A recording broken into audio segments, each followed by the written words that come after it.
Hello, it's John Baugh again, and we are moving on to Lesson 2 in the first course in Computer Science with C++ Programming. Lesson 2 covers variables, operators, expressions, and user input.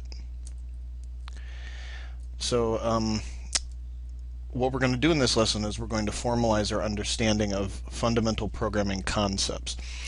In the last lesson, we basically just covered how to create a project in Visual Studio. So if you need to refer to that video or the book lesson that is provided on my website, profjpbaugh.com, then you may do so if you need to look back and forth. It's okay if you don't have it down pat how to create a new project and solution yet. That comes with time. Eventually it'll be like second nature. C++ and languages like C++ make extensive use of variables, perform operations on these variables, and form expressions from them. In this lesson, we're also going to explore how to obtain input from the user, which is also a very important concept in programming languages. The assumptions I make for Lesson 2 is that you've read through and are comfortable with the material in Lesson 1. If you're coming from a programming background, maybe you didn't feel like going through the whole lesson. That's fine. As long as you are relatively comfortable with Visual Studio 2010, you should at least know how to create a new project and add a source file to that project. I assume before you start this lesson 2, chapter 2, you know how to print a simple line of text, such as hello world or your name, etc., using the cout statement, and that you're comfortable with what end-L does. And if you're not, go back to lesson 1 and also make sure you can do the exercises at the end of the chapter.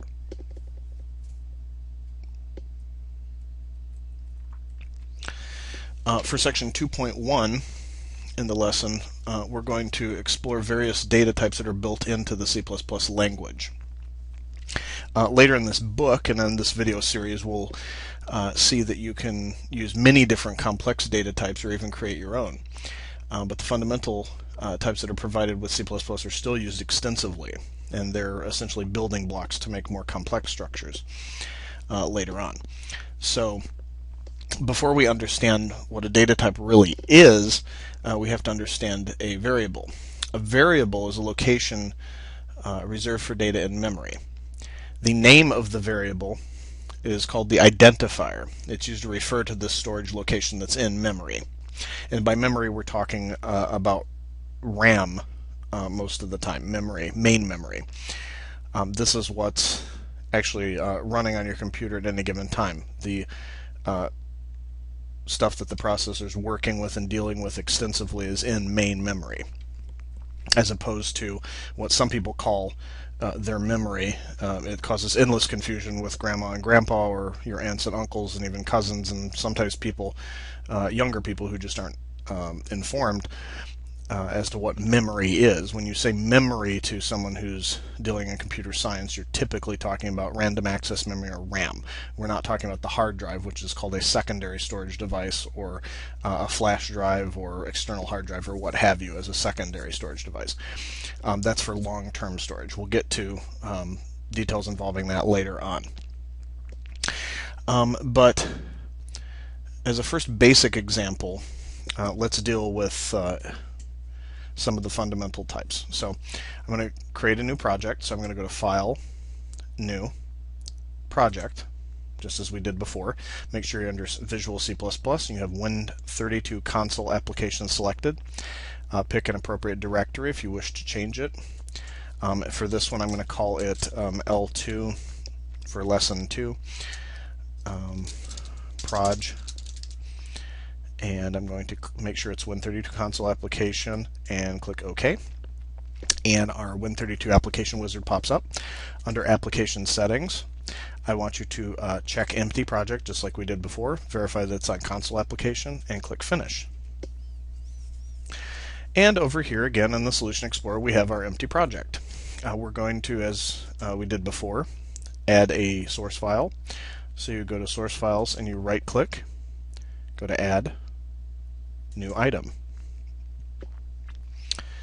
From the Add New Item dialog, we're going to pick C++ file.cpp, and I'm going to give it a useful name. In this case, I'm going to call it main.cpp. But again, you can call it pretty much anything you want as long as it's useful. Click Add. And then we have an empty text document for our code to go into. I'm going to create the skeleton of the C++ program before I start adding actual data to it, or actual code to it. So include IOStream using namespace standard int main and my return 0 statement at the bottom. This is essentially the skeleton we're starting from, the basic framework for a program to be built from.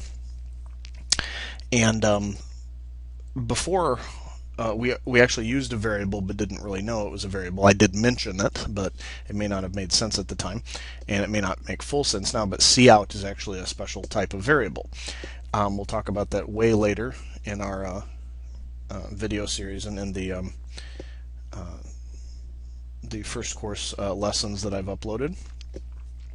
But we're going to create our own variables right now. So let's consider the different types that we have available to us.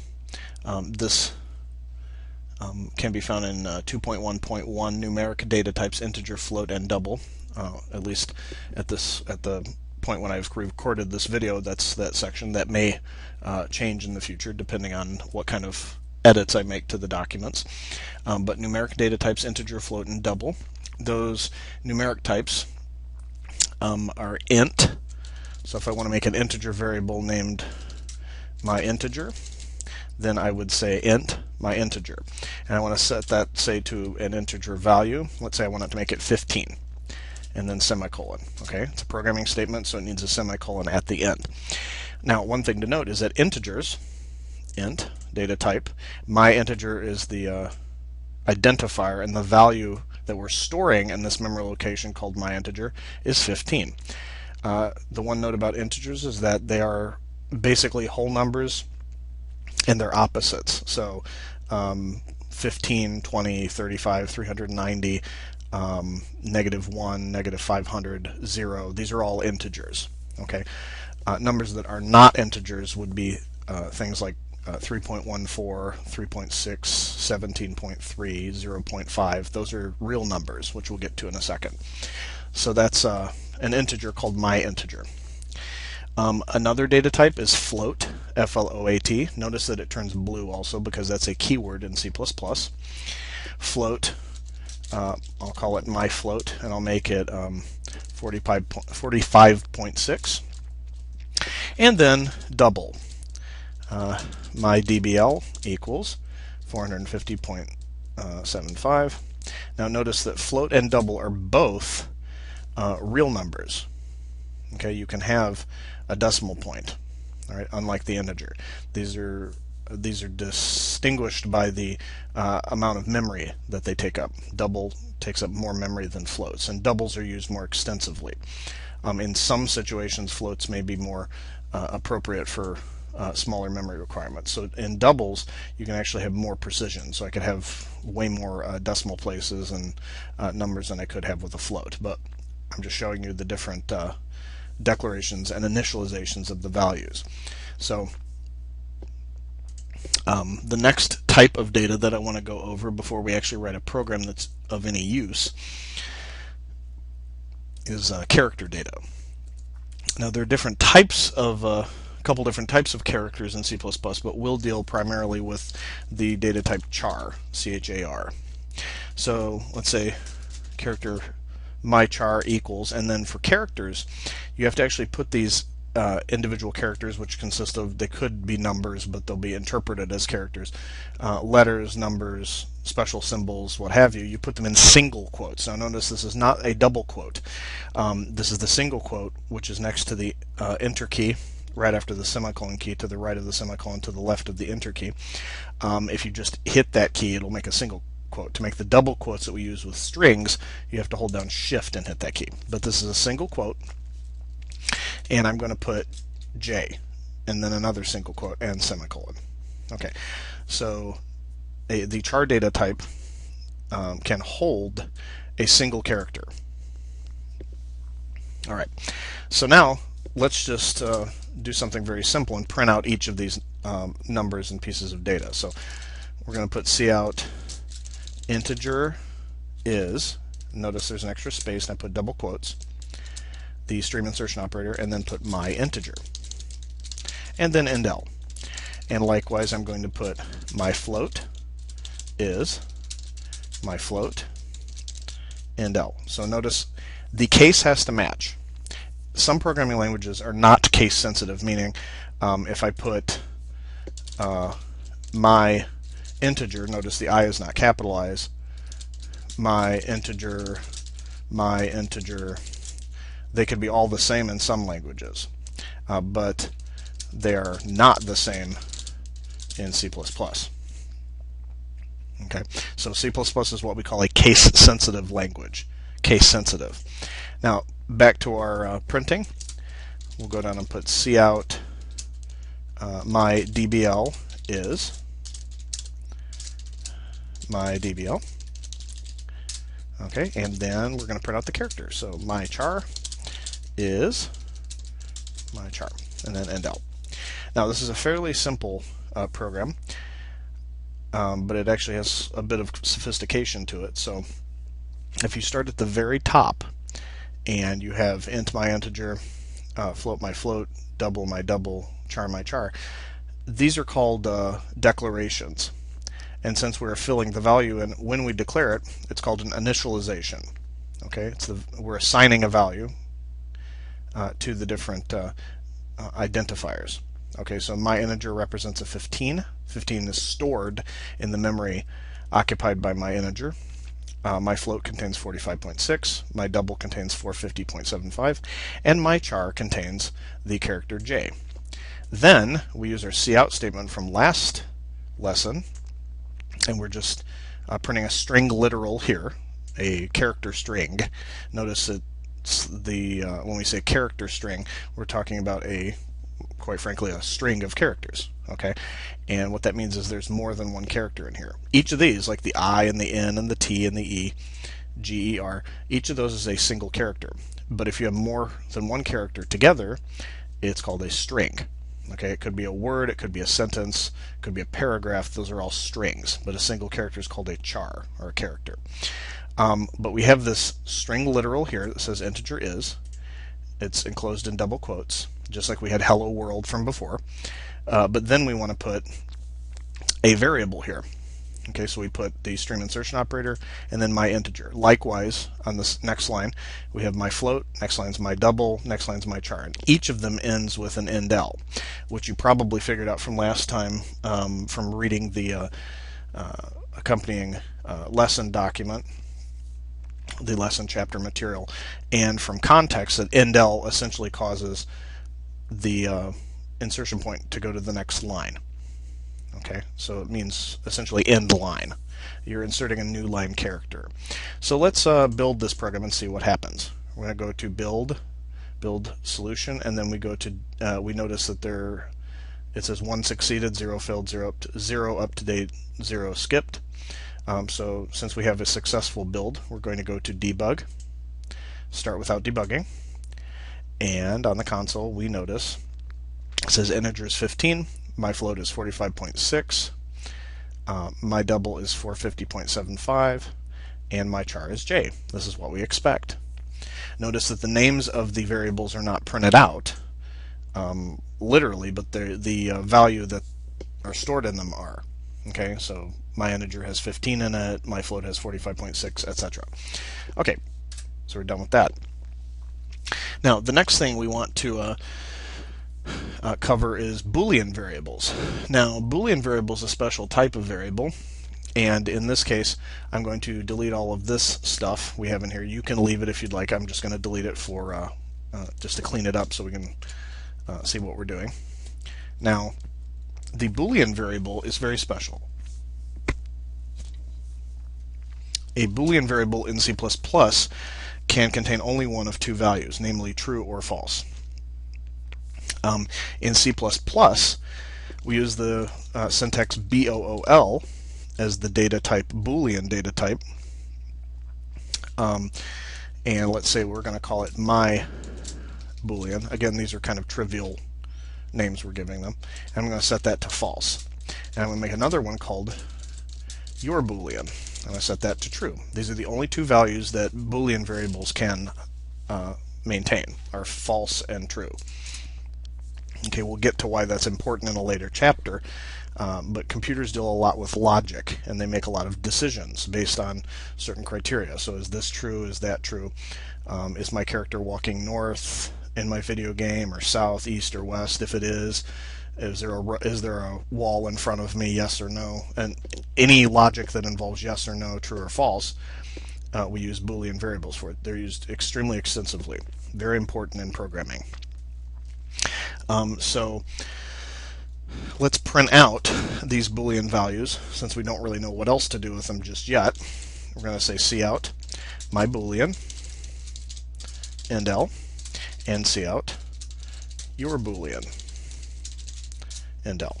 Okay. Again, notice these stream insertion operators. You can make ample use of white space if you'd like. You can put spaces in here between the stream insertion operators around the variable if you want to, just to make it look cleaner to you. That white space is relatively irrelevant. As far as the compiler is concerned, it doesn't really care. Go to build solution. We'll notice that we had one succeeded, so our program built correctly. I go to debug, start without debugging, and well, this is a little surprising. It's printing out a 0 and 1. Why is it doing that? Well, in C++, behind the scenes, or under the hood, as I say in many of my documents, the Boolean variables are actually it's actually kind of a special type of integer which can maintain either a 0 or a 1. Now 0 means in machine code, as we briefly went over in the lesson 1, a 0 is like a low signal or an off signal, and a 1 means a high signal or a high voltage. Okay, so the false is a 0, meaning closed, and a 1 is true. Now, the Boolean variables themselves, we write false and true. In the C programming language, we didn't have the Boolean data type, so they would actually directly use 0s and 1s as the true and false. So false is 0, true is 1. Now what if we want to print out true and false? Now we could go through a complex set of things, but there's actually a special flag, it's called a flag, that we can utilize to make it print out true and false instead of 0 and 1. So before I print out these two values, I want to put cout, and then I'm going to type the special name of the flag called bool alpha. All right, you don't have to use an endl in this case, because this isn't actually going to be printed per se. What it's doing is it's setting in the console output, it's forcing any Boolean value that's to be printed as true or false instead of 0 or 1. So let's go to build solution, and it succeeded, so I go to debug, start without debugging, and notice now it's printing out false and true. Now let's say we want it to print out false and true, or true and false, whatever the case is with these, and then we want it to go back to 0s and 1s. Well, to do that, you do cout no bool alpha, and then you can print out your Boolean variables again. Now, so what we should see here, since these are set with bool alpha, it should print out false and then true, and then later we set it to no bool alpha, which returns it to the default behavior of 0s and 1s, so we should see 0 and 1. I'm going to build it. It succeeds. Then we go to start, or debug, start without debugging, and as we expected, false and true, and then prints out 0 and 1. So the 0 and 1 came after the no bool alpha was set. Alright, so that's Boolean data. The next thing I'd like to mention is the use of constants. So I'm going to delete all of this code, leave it for a second for you to look at, and I'm going to delete that, and then I'm going to use a constant. Now, constants are a type of variable whose value should not change during the course of the program. So you use a special keyword, const, C-O-N-S-T, and then you put the data type. And the data type, as you've, even though I haven't explicitly said it in here, I did explicitly state it in my lesson document. I think you've probably figured out that the data type is, wait for it, the type of the data that the variable contains. So it's pretty simple. So let's say I want a variable that represents the number pi, or at least the first few digits of it. I'm going to say const because I never want the value of pi to change. It's going to remain the same throughout my program. So I'm going to say const, and then what kind of data do I need? Can I use an integer? Well, I could, but it would be very imprecise.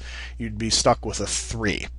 And we know that if you've done any math that pi is 3.14, and then it's, if you want to go more precise, 3.14159, 26535, etc., etc., etc. It's a non-terminating decimal, goes on for years. Some extremely bored people have memorized it up to hundreds of digits. I don't personally think that's a good pastime when I have Black Ops 2 to play or lectures to write. So const double, since it's a real number, pi, I'm going to say equals 3.14159. Let's say that's precise enough. 3.14 is what's usually used when you first learn about pi in middle school or and high school. Use it in high school, but 3.14 is actually not really that precise in the grand scheme of things. So 3.14159 is a little better. So let's print out pi. I'm going to say cout pi is, and I'm going to print out pi. Okay. Now you use it just like you do a variable in this case. I'm going to build it. It succeeded, and I'm going to start without debugging. And it prints out pi is equal to 3.14159. Well, what's the difference then, you ask? Well, let's try this. On a different line from the line on which it was declared, I'm going to try to change pi's value. If I say pi equals 5.55, and then hit semicolon, you can automatically see that it's, or immediately see that it's underlined. But let me do build solution just to show you down here in the output. You'll see that it says error, and then it says pi, you cannot assign a variable that is assigned to a variable that is const. So if we look back up here, if this didn't have the const keyword on here, I could use it like any other variable. I could reassign its value later on. In fact, let's take that off just for a second to show you that the compiler error goes away. So if I do that and I hit build, it'll actually succeed if we look down here. Even though technically that would be wrong if we were actually using this as pi. I'm going to put const back to reinforce the concept. You can hover over it in Visual Studio, and it will tell you that the error is the expression must, in this case it says error expression must be a modifiable L value. Now what that means is that the left side of this assignment operation has to be modifiable. In this case it's a const, so we can't modify it once it's declared. So I'm going to get rid of that. Alright, this may seem like it's restricting, but it's actually quite useful in the grand scheme of things. There are often values that you don't want to change during the program's running. In some cases you give users the ability to change values, and you definitely don't want them changing constants, like for example if there's a sales tax or some other important piece of data. The next thing we're going to go over is arithmetic operators. Now there are different types of operators in C++, and we've seen one earlier. If you were reading along in the lesson, there was an instance where I assigned a value to an integer.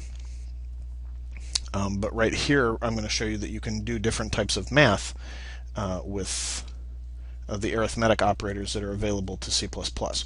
The operators that we're going to concern ourselves with are called binary operators because they take two operands. Now, if I have an integer result, and then I have an integer a equals 5, or well, we could do 4, but I'll do 5. Integer b equals 10, and let's say result equals a plus b. I can do that. That's math. All right, it's perfectly acceptable.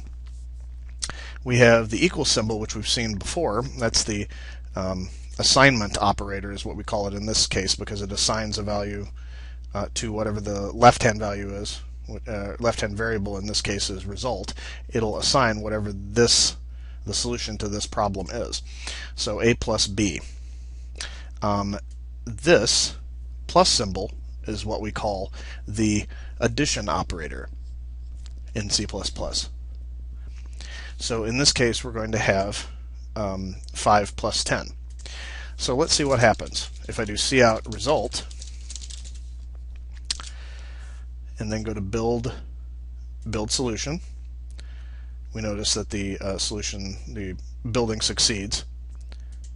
And then I go to debug, start without debugging, and I see a 15, which is what we expect, because the result was set to a plus b, which is 5 plus 10, which obviously is 15. The other operators that you have available to you are the subtraction operator, or difference operator. So that's the little minus sign right there. If I go to build solution, then debug, start without debugging, the answer that I get here when it says cout result is -5, which is what we expect. 5 minus 10. Another operator. Let's keep track of the operators we've learned so far. So operators plus, and we've learned minus just now. And now we're going to learn multiplication, which is the asterisk. If you go and hit Shift 8, that gives you this little star here called the asterisk. In C++, in this context, it is called the multiplication operator. So in this case, we should get the result being 5 times 10. So let's go to build solution, debug, start without debugging, and the solution that we get, as expected, is 50, because that's 5 times 10. Pretty snazzy. Okay. The next example I'm going to give you, just to simplify things, I'm going to switch things around here a little bit. Otherwise, we'll get into another explanation that need not be had just yet. I'm going to say result equals b divided by a. Okay, that little / is division. Okay. As a side comment, ironically, the double / anywhere in the program starts a comment. Okay, this is called a comment. This is ignored by the compiler. It's for you as the programmer or other programmers who will see this code to look at it and see what were you doing. Okay, it's basically you can give instructions or explain what you're doing more thoroughly, put preconditions, postconditions, what happens in the code, etc., etc. But for now, just notice that the double / causes us to have a one-line comment here. So with the division, I'm going to go to build solution, and then debug, start without debugging. And as expected, I get 2, because 10 divided by 5 is 2. So we've gone over addition operator, the subtraction operator, multiplication operator, division operator, and you might think we're done, but there's actually another operator which you probably aren't super familiar with, unless you had an extremely good math teacher and an extremely good math book, which caused you to have to deal with a little more number theory than is in most math books. But we have an operator called the modulus operator. In C++, it's the percentage symbol. Okay, so it's shift 5, and it's the percentage symbol. Now, let's look at it. Let's replace this operator with the percentage symbol, which is the modulus operator, M-O-D-U-L-U-S, modulus. And let's build, and then go to debug, start without debugging, and it prints out a 0. Now, why did it print out a 0? What does modulus mean? Well, a second ago we took a look at division, And what division does is it returns the quotient of the division problem. So 10 divided by 5 is equal to 2. Now what's the remainder from that division problem? Well, there's no remainder. The remainder is 0 because 10 evenly divides is evenly divided by 5. Okay, if we switch things around here and changed a to 4,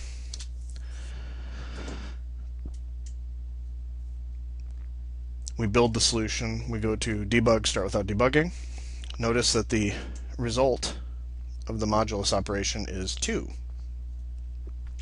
The reason being, if we have 10 divided by 4, the 4 can fit into 10 twice, that's 8, but there's a remainder, an integer remainder of 2. So the modulus is interested in what we call the remainder, or the residue of a division problem.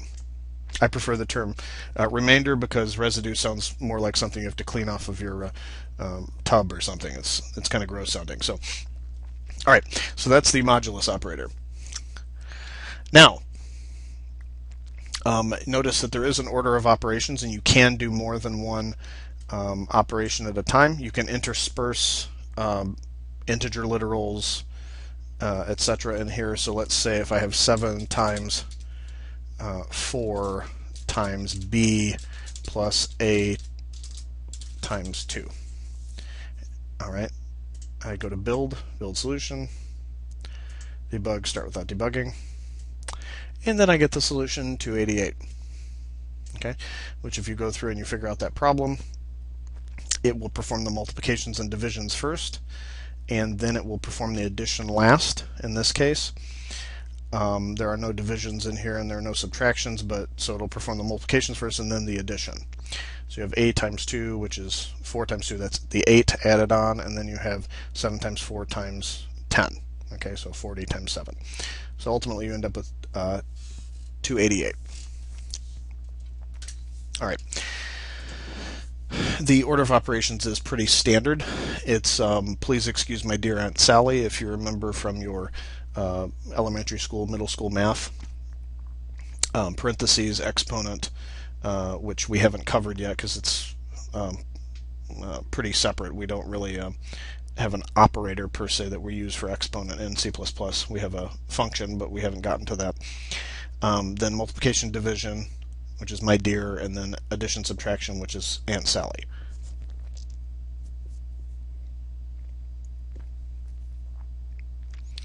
So one thing to notice at this point is also where did the modulus go? We're not sure where the modulus went in this whole order of operations things. Well, modulus is based on multiplicative principles, so if you have a string of operations being performed, the modulus would fall in the same precedence as multiplication and division. So you might have to come up with a new mnemonic, like please excuse my dear maniacal Aunt Sally.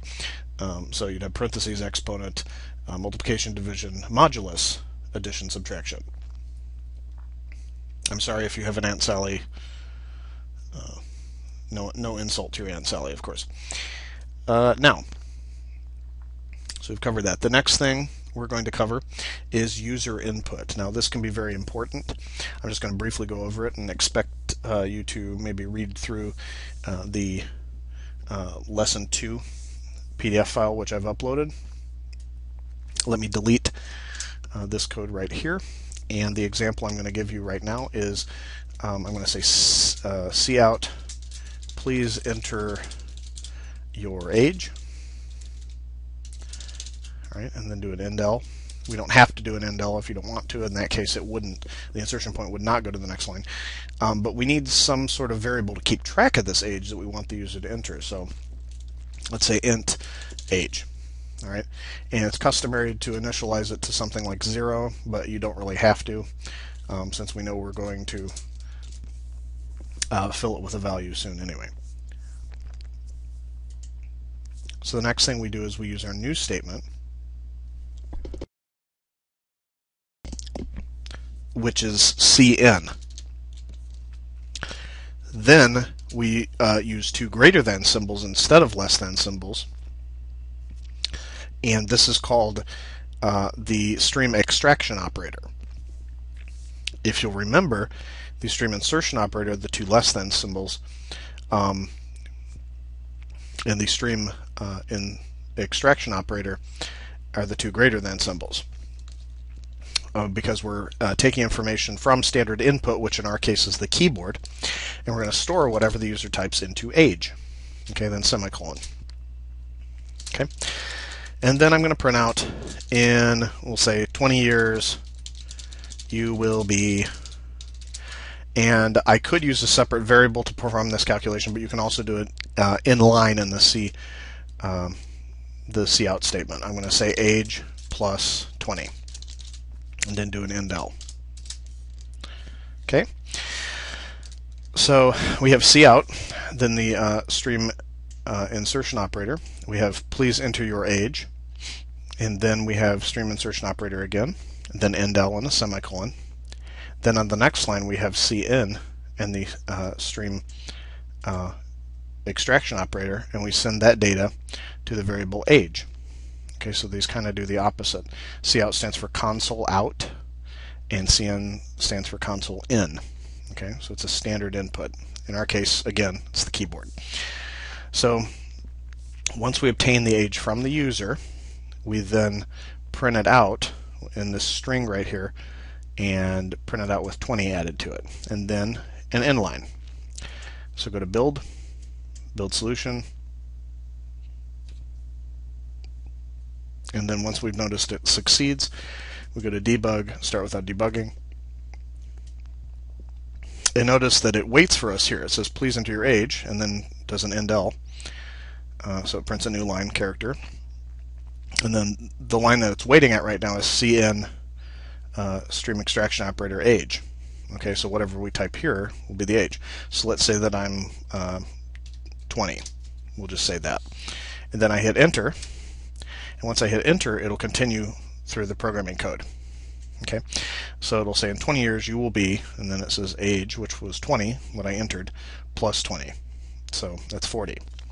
Let's run it again with a different value. Debug, start without debugging. Now I don't have to recompile it because I didn't change the code. So you can run it multiple times as long as you don't change the code. If you do change the code, you want to build it again. Let's say I'm 16. Now I hit enter. It'll say in 20 years you will be 36. Okay, so it's doing simple mathematics for us. Let's say we want to obtain more than one variable, more than one piece of data. Let's have integer num1 and then int num2. Then we print to the user, please enter two numbers, two integers. We'll be specific here, integers. All right, so I'm going to do cin num1. We've got cin, the stream extraction operator, then the variable name num1, and since we're doing 2, I'm going to do stream extraction operator again and put num2. Then I'm going to put these numbers added are sums 2. I'm going to put num1 plus num2. All right, so let's go to build solution. We notice that it succeeds. I go to debug, start without debugging. It says please enter two integers. I'm going to put 10 space 15 and hit enter. And as expected, these numbers added sums to 25. Run it again. We'll put 199 and 299. Hit enter. Say these numbers added sums to 498. It might be sum 2. I think it's sum 2. All right, not a grammar course though, so we're in luck. All right. So now that we've done the basics of user input, that's the primary purpose of this lesson 2. So I hope that you enjoyed this lesson and look forward to future lessons. Make sure to go to my website at profjpbaugh.com and also to subscribe to this YouTube channel. Tell your friends too. Tell your professors. And have a great day. We'll be seeing you soon.